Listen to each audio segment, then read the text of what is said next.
way to do things. And yeah, I think So I another one question, Joey, that people have asked me, and I'll give you a chance to answer too, is what things in terms of the program did you want to make sure that Oregon was taking into account that we wanted to make sure that was that are consistently a part of the program. I've already answered this, so I'll let you answer it. I think it's pretty clear. I mean, the very last, the very end of the letter, it says, "Look, we want somebody who cares about our program, not just this job, right? Because this job has been a springboard for two other people, right? This job has been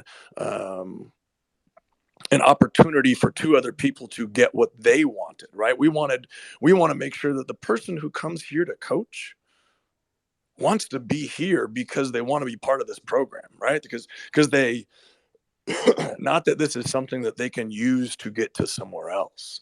That's the connection that we want. That's the that's the piece that we wanted to be considered, is to make sure that somebody wanted to be here, not because they wanted to use us to get somewhere else.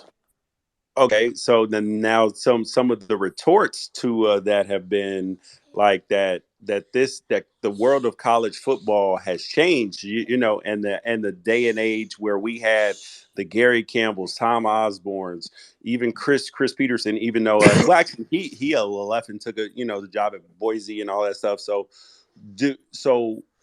like do you see the changes in college football in that coaches don't really stay around as much as they used to? I mean, hence Lincoln Riley just left Oklahoma to go to USC.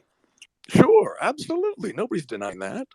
But George, I think even I think you can attest to this, that winning is easier when you care. Winning is easier when you're invested. That you are better able to build something when you're truly invested in what it is that you're putting together, right? I'm not under any illusion that any coach is gonna be here for decades. That and if you read the letter, that's very clear in the letter. It says that ship has sailed. The connection, that coaching staff.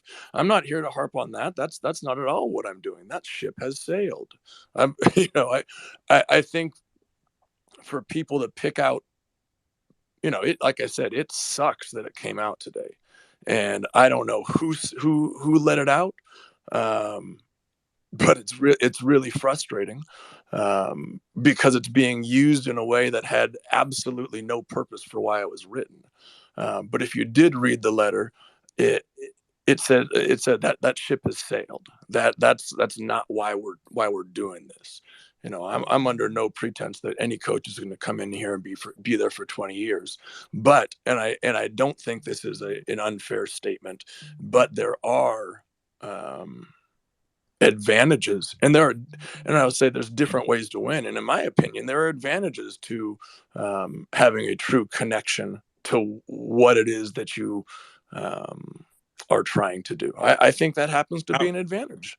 how important is winning a national championship to you versus the kind of the things that you pointed out? It's absolutely what we're all trying to do.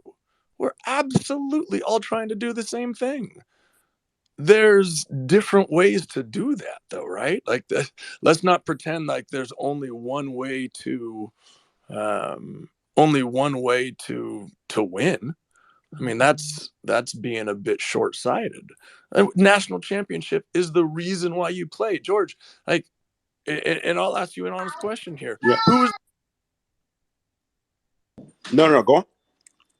that? Was literally my focus from the moment I Hold arrived on. on I didn't. campus. You cut out a second. So say what you said I again. said, George, when we were there at school, who was the one who brought up winning a national championship? Like, that was literally my focus from the moment I arrived on campus. That wasn't something I that would we agree with talked that. about but before at Oregon. And so, of Correct. course, winning a national championship is the number one goal for everybody, and it should be. But there are different ways to do that. And just because I believe that putting something together in a different way, or I should say, just because I believe in putting something together a different way doesn't mean that in any way I have a different goal. It just means that and everybody can have a different opinion on what the best way to put together a champion is. Okay. Let me think. Are there any more questions that I was asked? Okay. Okay. Okay. So I just got a question in my DMs. It was asked, what is another way? Like what model are you referring to as far as another way to build it besides kind of how it's been done at Oregon? Because I think that Oregon is a unique situation, right? Because historically, Oregon is not a blue blood. But, and you said that in the letter, No, and George, but I'm not. Oregon, I'm going to interrupt. We are not a blue blood. The definition of blue blood is royal birth, right? Oregon is not a football program of royal birth. We built it. Guys like you built it over the last couple decades. The programs of royal birth are the ones with 100 years of history, the Michigans, the USCs, the Ohio States, multiple national championships, the Alabamas, like that's not saying anything that should be um, that should be controversy at all. well, That's a well, fact. yeah. So what I was going to say is that Jeff pointed out something earlier, right? Which is there is not a program that has that the teams that not even just consistently that go to the playoffs, with an exception of Cincinnati this year, have been blue blood programs. And what Oregon has done since me and you got there, and even prior with Akili and some of the other guys, is that stepped up to this level, is that there hasn't been a program that's expected to win 10 games or more per year that's not a blue blood. So I think that you are right about Oregon historically being a blue blood, but I do think that because of social media, because of the way that things have changed, that the recruiting with kids, they care less about the historical things and more about what have you done the last, in their lifetime. No, that's fair, but my point in using the term blue blood is that we are not a royal birth program. Things aren't just given to us because, or I should say, things weren't just given to. Yes, and and that's and we accurate. and we had to work for it. That is the point of the blue blood statement. And that's fact. We had to work to get onto the level of the programs like USC, of the programs like Ohio State. We had to work harder than they did because they were already there. They were the royalty of college football, which is the definition of blue blood. We were not. So my only point was, let's not overlook the grit and the determination that it took to get there, and simply just assume that we're going to go out and that the only way to do this is to go out and snag a big name head coach. Like there are different ways to build things, and the way our program was built was through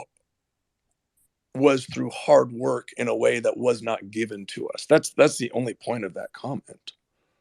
So would you be opposed to, if like if Ryan Day was like, "Hey, yo, I want to go to Oregon"? Would that be a good hire in your opinion, or is If he it's more? and so that's my point too, is like, I don't know.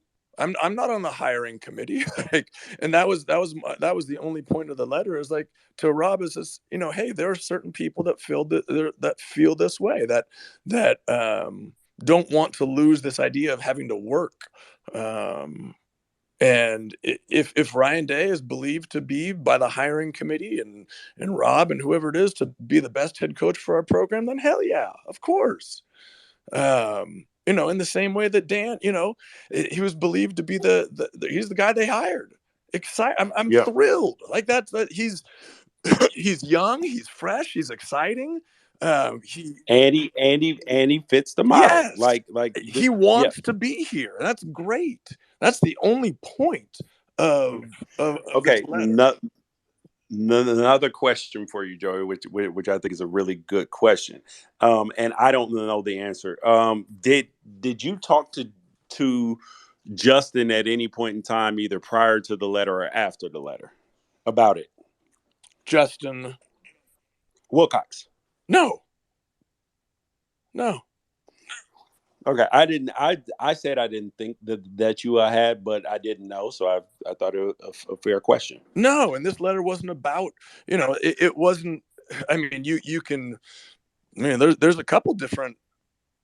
There are a couple different coaches that fit the bill of, whether it was Justin Wilcox or whether it was Chip or whether it was, Chris Peterson or Jeff Tedford. I mean, there's.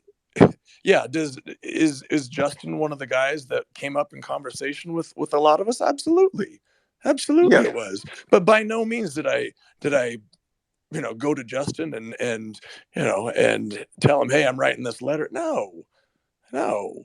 I mean, See, that's where I think that the timing of the letter, because that article took me completely off guard. I was like, me what the hell too. is, and I was like, who would have done this? And I said the This was same a thing. week ago, George. Yeah. This was a letter that I wrote to Rob like a week ago. What was that, Monday or Tuesday? It was That's what, literally yeah. right as the coaching search was starting. Yep. Like Which is in this, which is what I said. yeah.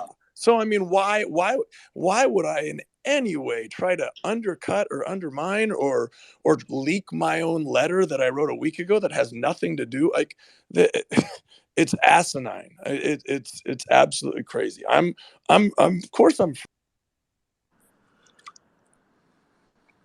All right, Jeff. Yeah, I have a couple of questions. You keep mentioning, Wilcox and Chip Kelly and Tedford and those guys. What would the relationship be like for you as an alumni if they were the coach versus Dan Lanning being the coach? What would what would the relationship be like? Like, I'm just curious because you keep talking about like, yeah, the program was built up on your guys' backs, but you're the reason why we're here. Like, the program has changed because you played so well. Like, we are now in a different spot than when you came because of the work you guys put in. I just think that the work is like the last staff worked their asses off to help us win. Yeah, And like, I absolutely, don't really absolutely. like, But you can't ignore the screams of the people who were pissed off when he took off and left and saying, you know what, yeah. we're just another springboard and a stepping stone for him, right? So that So emotion was was Oklahoma and Notre Dame. Like, they didn't yeah, think they were going to be in this, but this is what it is now, man. This is right. college football. Right, but there was plenty of people, and maybe you don't, I'm assuming you don't feel that way, that that were pissed about that, and that's an okay thing to feel because you care about your university and you want your coach to care about the university as well. And I don't think that's I think that Cristobal cared about the university. oh I sure. also I think that and I thought I found a good way to explain it is that coaches, for the most part, are employees of the university. They aren't necessarily ducks, or Right. cougars or Bruins or whatever, or dogs or whatever. Rich Brooks was a beaver. Yeah. So like, but it becomes the longer that they're there. So I think that Mario Cristobal was like 15% duck in his heart, but he was still 85% hurricane. Yeah. And so and so uh, but the thing that I can say, and I want to know your thought on this too, Joey, is that I've said that the program is in a better spot in terms of getting closer to win a national championship when Cristobal left than when he got there. They're closer to winning a national championship. Well, yeah, because we were coming off of Willie. I mean, it was a bad season by health. Yeah, At the end, and it was roster wise, kind of national prestige again. I'm saying yeah, just sure, overall. potentially, yeah, potentially, yeah, sure. Jeff, let me go back. I'm assuming that was Schwartz who was talking a minute ago, right? Yeah. Yeah. You asked Yes, what would that was me. Yes. what the relationship? What would the relationship be? My only point in in referencing guys like that is wanting to make sure to bring in somebody who wanted to fight, right? Somebody who would come in and wouldn't just assume, because think of it like this. If you're from Oregon and you're about Oregon and you are of Oregon and you've been here to witness the growth of Oregon, you know what it took to get to where we are, right? You saw the fight. You saw always being little brother to somebody else. But if you were looking at Oregon's program from the lens of somewhere else, of somebody who's from Florida or somebody who's from Texas, all you see is the uniforms. All you see is the flash. All you see is the facilities, right? There's a very different perception of Oregon outside, or I should say, around the rest of the country than there is here within in the Northwest. Hold on, Joey, Yeah, hold on. but that's what Hey, recruits. guys. But that's what recruits care about, Hey, though. Recruits care about all the Jeff. stuff you just mentioned. Jeff, hold on. Right, but so We just let me finish the thought here. Let me okay. finish the thought. So Jeff, you asked the question of, what's the relationship? The only the only point in mentioning guys who had a connection to the past was making sure that guys didn't take the fight for granted, didn't come in and expect more than they not than they deserved. That's not the right way to say it, but make sure that there's somebody who came in with a chip, with an edge, as opposed to somebody who's used to being on top. I think there's a difference in that. I don't think that's an unfair thing to want. Yeah, I understand that, but I mean, everything I've heard about Dan Lanning is does have a chip on his shoulder, right? Like Awesome. I like. Do you think that Wilcox, I'll use him for example, would recruit better than someone else because he is from the area? Oh, I don't know about that. But that's how you win, though, right? You have to have dudes. Like, we agree on that, right?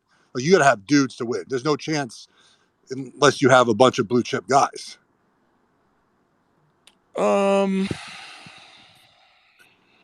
Yes and no. I mean, no, Joey. That has been absolutely proven.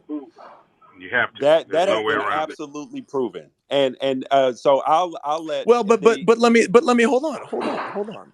Like, nobody has won a national championship that didn't have at least a 50% blue chip rating. Nobody. Okay.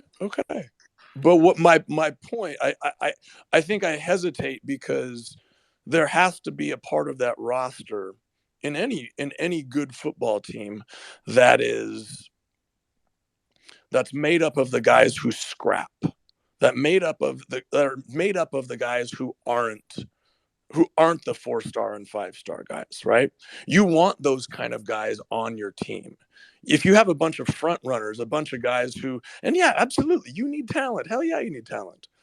But rosters and the best teams that I've been a part of are also a big chunk of them are made up of those guys that just have a chip and that have an edge and that have something to prove. But you can have a chip as a 4-star kid too. It's sure. about it's so. But Joey, I want to get George in here for a second. George Foster, because you talked about like how we're perceived nationally. So I'll let George speak to that, because George went to Georgia, played in the league for a long time. He's a huge Dog fan.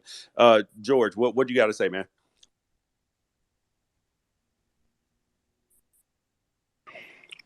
Okay, I guess George is quiet.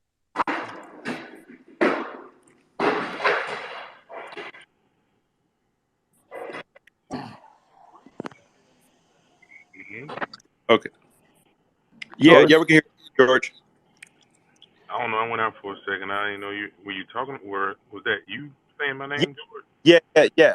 No. I asked you what did because Joey was talking about how the program is perceived nationally, and you're a dog. You live down there. You eat, breathe the dog. So how is Oregon perceived nationally, and what do you think about this hire with Dan Lanning? I think Oregon is seen as one of those fringe programs that can make some noise. They always end up in the top half of the rankings, if not top 10, at some point during every year within the last. I don't know. You probably know when they reached that status to where they are now, to how they're thought of as one of a top program. And so I kind of like how you were saying you're not a blue blood, but like now you've reached a status to where the expectations are up there now. So before, like, they probably weren't there, but now you kind of have the expectations of a blue blood per se, if that makes sense. And so you're expected to win. I think with Lanning, he's obviously a good coach. You know, I know people bring up the last game, but the guy did head up the number one defense in the country, a historic defense, for a whole regular season. So he's gonna bring that, and I'm pretty sure he learned some things being under Kirby, as far as if not not just football, but on the recruiting side too. And like you said earlier, you got to have dudes. And I think he knows how to get dudes. There's nobody that wins without dudes. Like it's impossible. It's like it's not like the NFL where anybody can beat you. Like you have the teams with the most dudes are gonna win the most games year in and year out. So I think he has that ability. But the thing about it, I don't know where Lanning is from, but it takes a little bit of. I think Joey wants somebody that has genuine love for the program, and I get what he's saying, but there's only one way to really get that for sure. Like you get a guy that's been there in the program, that probably played for the program, or coached there for a long time as an assistant, or you grow into it by winning. Like just say a Coach Rick. Mark Rick didn't have a real connection to Georgia, but he got there, and he never really had any bad seasons. So you win enough, and it becomes home to you, and you care. So that's how he was able to spend 15 years at one school and not want to leave and go. And plus, it's